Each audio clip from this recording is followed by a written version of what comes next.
The Derossies were initially unsure about the witch, given her reputation and the stories they heard about witches in Mordheim. However, they were in desperate need of allies, and the witch seemed eager to join their cause. As they fought against Harkon's undead army, the witch's power became immediately apparent.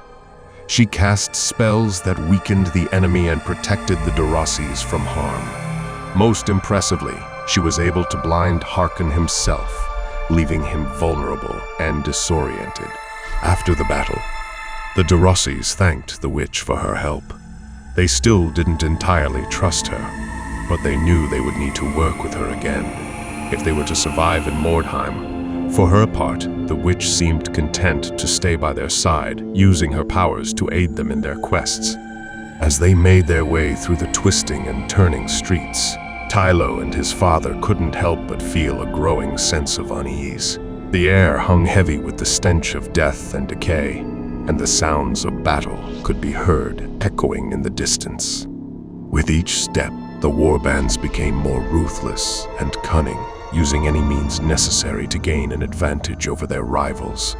Tylo and his father had to stay on their toes, ready for anything that might come their way. As they neared the heart of the city, the danger only grew more intense. The buildings were taller and more imposing, casting long shadows that made it difficult to see what lay ahead. The warbands were everywhere, lurking in the shadows and waiting for the perfect opportunity to strike. Despite the peril, Tylo and his father pressed on. They knew that they couldn't turn back now, not after all they had sacrificed to get this far. They had to find the comet, whatever the cost. But as the battles grew more fierce and the bloodshed more savage, Tylo began to wonder if it was all worth it. Was Lucrezia Belladonna really worth risking their lives for? Could they ever hope to emerge from this city alive?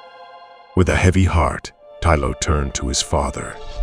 "Maybe we should turn back," he said. "This is getting too dangerous." But his father shook his head.